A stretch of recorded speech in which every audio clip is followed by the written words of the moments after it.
This is Talk of the Town, a weekly program featuring community events happening in and around Northeast Michigan, with your host, Nancy Smitham, and get the latest from Alpena Community College with Dr. Don McMaster.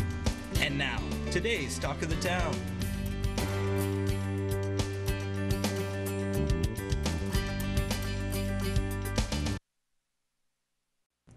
Good morning and welcome to Talk of the Town. I'm Nancy Smitham. My first guest today is Kitty Golomski, and she is from NEMSCA in the area on aging, Alpena area on aging. You're close. I'm close. You're close. I'm real close. Area Agency on Aging. That's it. We call it the AAA. Very good. And you know, it's just one of the hats that you wear from NEMSCA, and I mean, anyone who has had experience with the Agency on Aging understands all of the programs, but you know, maybe some of the baby boomers just coming in don't know, so why don't you tell us about that? Well, and the program that I work with is a Medicare program, Medicare and Medicaid Assistance Program. The acronym is MAP, and we're a nationwide network of Medicare, Medicaid counselors. So this time of year is a big time of year for us because it focuses on open enrollment. So anybody that has a Medicare Part D drug plan is definitely going to want to connect with one of us to talk about their plan and see if there's a better plan that will save them some money. Now, do you have to meet any qualifications to be able to come and talk to you, Kitty, financially, or? Well, it's not a prerequisite, but we definitely give free, unbiased information so that you as a beneficiary of Medicare can make a decision about what you want to do. And I love to hear some of your stories. I remember before a man and woman came in and she had questions about her coverage, and you talked with her and you just asked the gentleman if he had any questions, and he said, oh no, I'm all set. But when you finally was able to look at his with him, you were able to save them a substantial amount of money. Absolutely. That's usually the way it happens, but we never know until we actually look at the drugs you take, the kind of insurance you have. Maybe you're lower income and we can apply for a subsidy to help you pay for some of that stuff. So that's what we do, is we screen and then we apply for anything that's appropriate and give you the options, and then it's up to you to make an informed decision so that you know why you have what you have. And you know, Kitty, it's a maze to go through all of that. Yeah. You know, if you're in good health, you know, even then it's hard. But if you have poor health and you're having doctor bills and doctor visits and you're getting bills in the mail and you don't know what this is covered and what's not covered, it's a maze to go through it. So to sit down with someone who's an expert at it, to lay it all out on the table and say, this is where you are, this is where you want to be, and you can explain the program to them. I mean, what a wonderful benefit. Well, and the other thing is that a lot of seniors, you know, don't know that when they see a doctor, they are going to get what they call an explanation of benefits from Medicare, and it's going to have every single charge that was made to their Medicare card. And so you get to compare those charges with, you know, what your calendar, and double check things. So that's a good plan. Yeah. So Medicare will list the charges, and then they list the 80% that they pay, and then the 20% may be yours to pay, but if you have other insurance, then that's the charge that goes to the other insurance. Okay. Yeah. All right, so before we run out of time, I want to make sure we talk about the wonderful awards that you've won. Oh yes, yes. We were so fortunate through the state network. They make annual awards, and we were so fortunate to be named Team of the Year, the 2020 Team of the Year. That's amazing. And yesterday we found out that our regional coordinator in the Otsego office, Gaylord, John Pansy, was awarded Site Coordinator of the Year, so for his center, and then also Kelsey Helton was the Team Member of the Year. And amazing. Oh, she is a dynamo. She caught on to all this stuff, and she's helped over 600 and I think it was 59 people last year. Wow, so that's amazing. That's, yeah, nominal. So the other thing I wanted to talk about, though, is that our senior centers are not open. Right. Yeah. And so it's important that if people need to connect with one of our counselors that they call their senior center. Okay. Because we will still make appointments by telephone. Okay. We will still meet by telephone. So it's a little different, and you know, we'll need lots of patience, but we can do that, and we can still send people information in the mail, or if they have an email, we can email information, and they can decide on a plan that might fit their needs for next year. The other thing I need people to be aware of is that there is a new program that discounts insulin. And so they're definitely going to want to, it keeps the price at $35 or less per month. Wow, so, yes. Insulin's a big one for, Huge. for the senior population. Yep. So people are definitely, if you have a Part D or an Advantage plan, you're going to want to review your drug program with those plans and make sure it's the best for you. So do they have to call their senior center to get an appointment with you?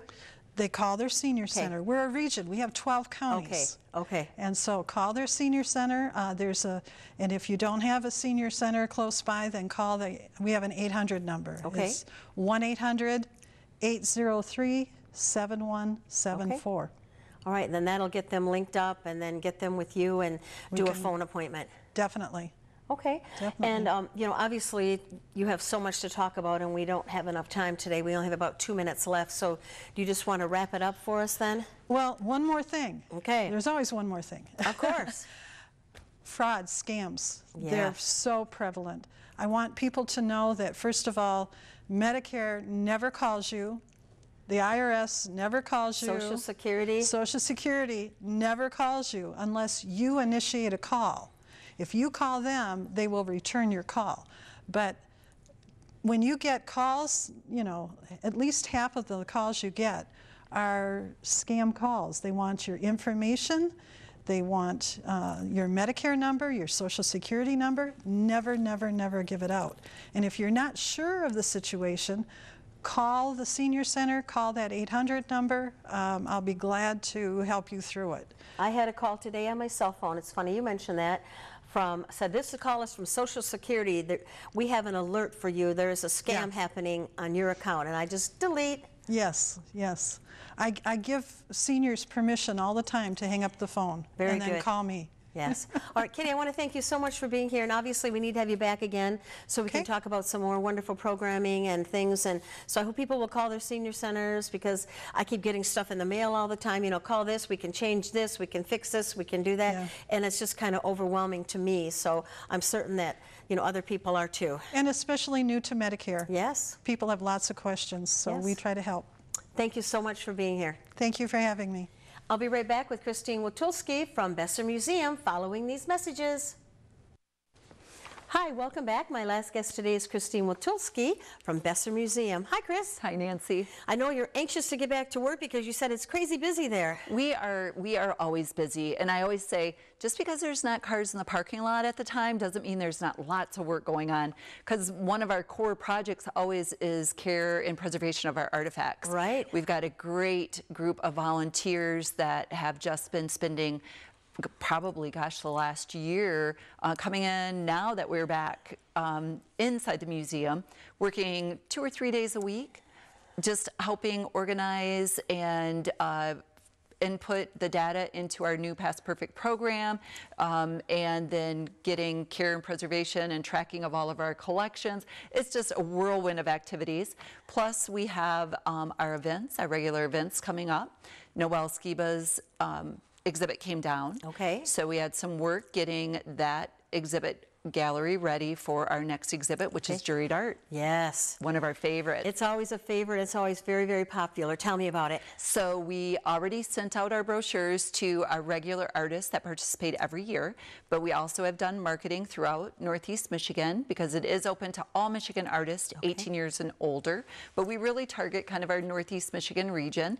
And then we have information up on our website. So starting October 12th is when they can start bringing in their artwork. And because of COVID, we are doing things a little different, making it a little bit more convenient, where we are allowing entries via email. Okay. So you can bring it into the museum if you still want to do that, or you can take high quality pictures of your art pieces. You can pay over the phone with a credit card or with PayPal, and you can email us your entry, and then we will forward that to our juror, which this year is Justin Cooper from I saw that in my brochure I got. Yep, so that is really fun, and he'll do a great job. He was honored to be asked. We never had asked him before, looking for the opportunity to include him. So October 12th through the 19th, we are accepting the entries, and then the judging or the jurying will take place October 20th through the 24th, and then we will open the exhibit November 1st, and we're not going to be able to hold like the big opening. So what we're encouraging is that the artists that are accepted, you know, call in, make a reservation. We're still operating at limited capacity, and make a reservation to bring their friends and family in to see their artwork. Perfect. Yes. And then how long will that be on display? So that will go all the way through December 31st. Okay.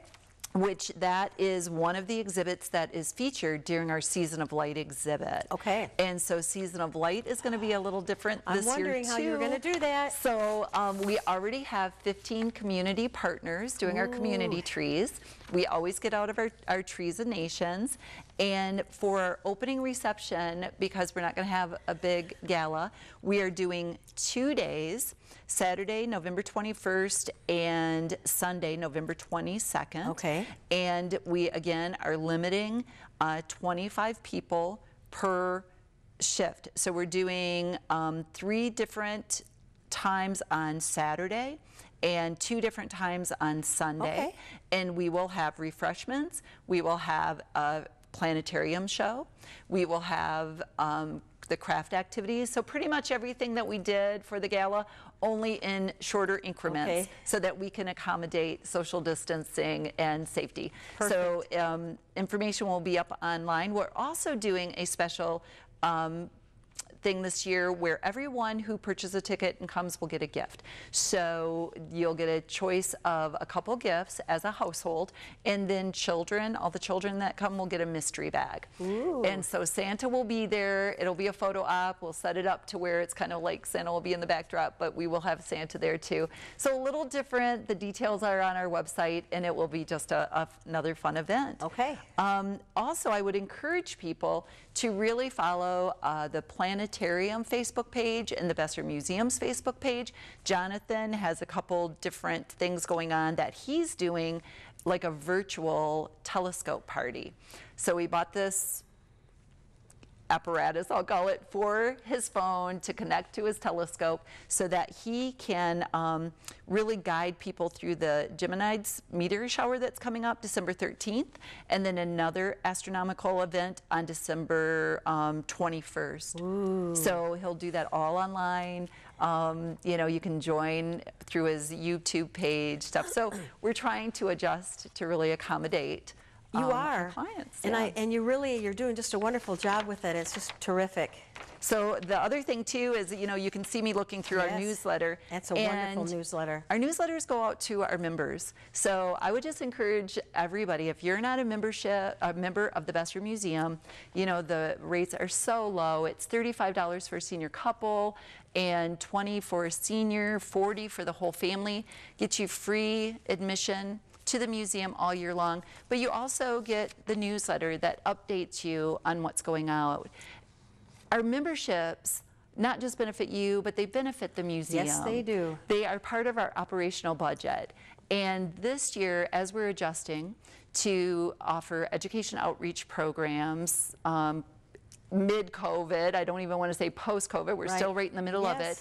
One of the things, because of our generous sponsors through the Besser Foundation, through some of our endowments at the Community Foundation, through our memberships, we are going to be offering teachers the opportunity to provide their students a free extra credit assignment. Ooh. And the program will operate in such that we will give to the teachers a independent field trip form that they can assign to their students, that the student and an adult chaperone can come to the planetarium for free. Oh, wonderful. And then it's to align with their curriculum and support whatever it is they're teaching.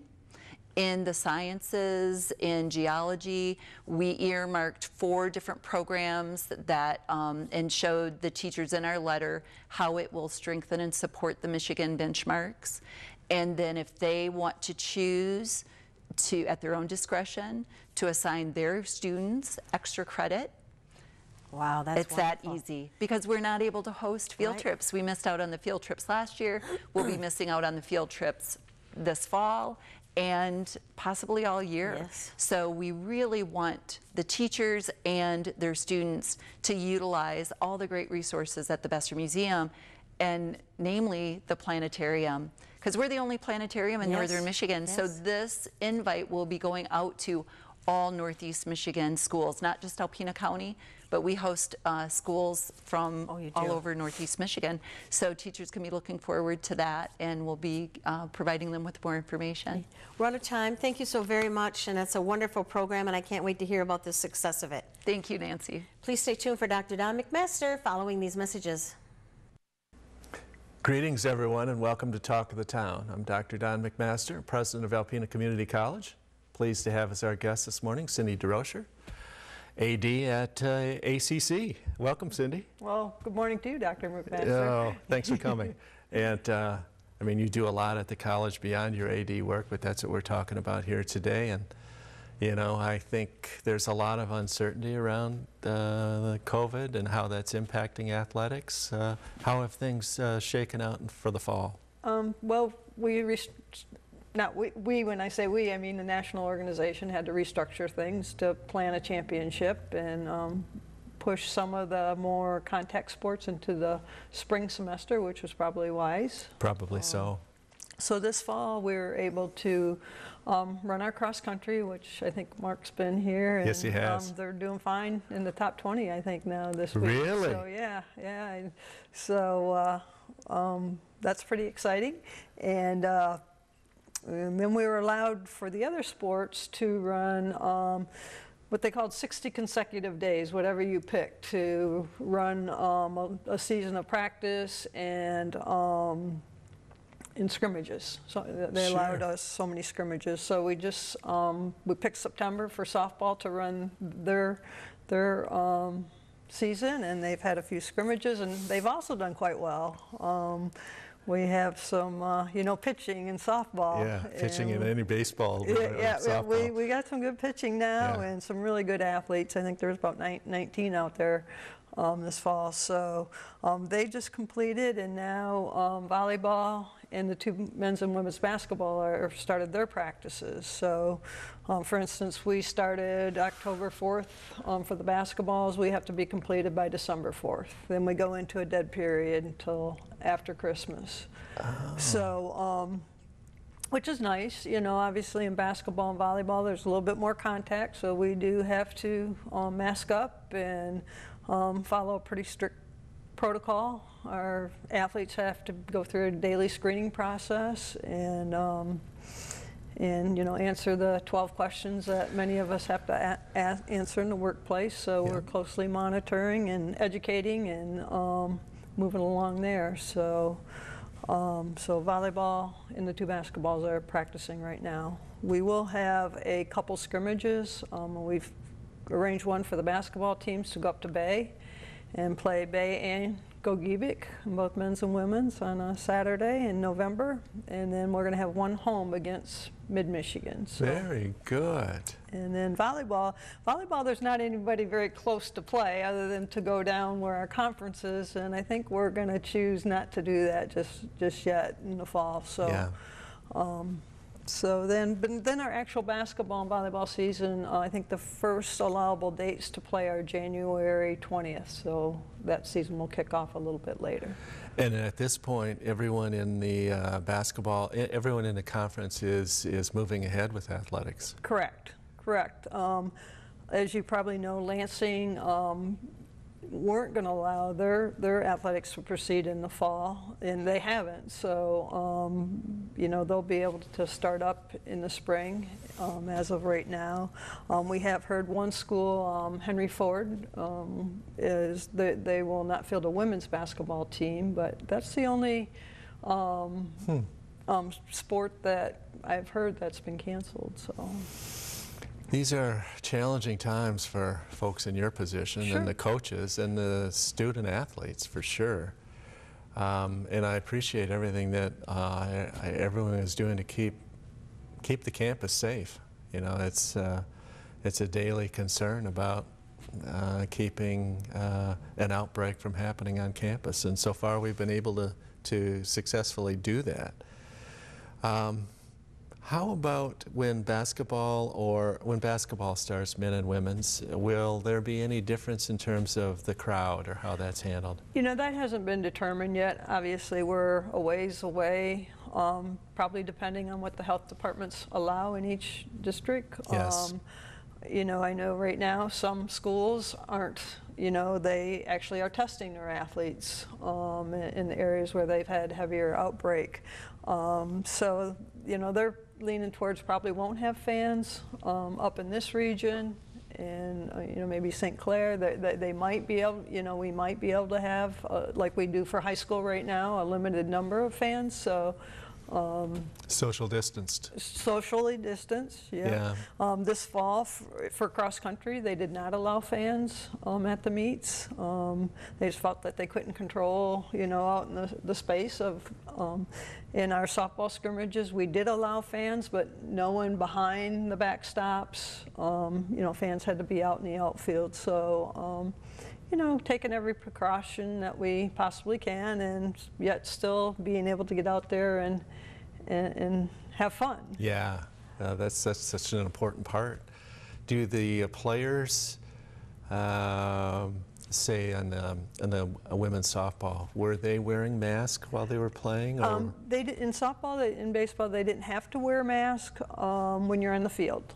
I think they call that fleeting moment where two players might run Sure. by each other. They didn't feel was as risky as being in the dugout. I noticed our home scrimmage against Mott the other day, players were allowed to sit in the bleachers so they could spread out further behind the backstop, and that's why we, you know, kept the fans away so everybody wasn't in the dugout, and so. Strange times we're living in, isn't it? We're all learning some new things. And, you know, I commend our colleagues, my colleagues of athletic directors in our conference and region who got together this summer and did a lot of work on plotting out all the steps we wanted to take. And every school was going to be committed to the same protocol. We felt that would help the safety. You know, for instance, we're not allowed to play a club team, because we felt like, the conference felt like that club team might not be doing the same protocol that we're doing. Yeah, got it. Well, we've got about 30 seconds left, Cindy. You've hired a couple new assistant coaches. Yes, we have. In volleyball, we had an opening and we hired Eric Precourt. Eric's very active here in the AAU process, and in women's basketball, we just hired this week a former player, Emma Jor. So we're very excited about both of them and what they bring into the sports. Wonderful. Coaching. Well, we've watched Emma the last 2 years. She's a wonderful player, very, very heady, very team-oriented. So congratulations. Yes. Thank you for everything you're doing. Well, thank you. And thank you, folks, for watching Talk of the Town. We'll see you again next week. This has been Talk of the Town with your host, Nancy Smitham and Dr. Don McMaster. For a list of community events taking place in Northeast Michigan, please visit our website at wbkb11.com and click on our community link. This has been a Thunder Bay Broadcasting Corporation production.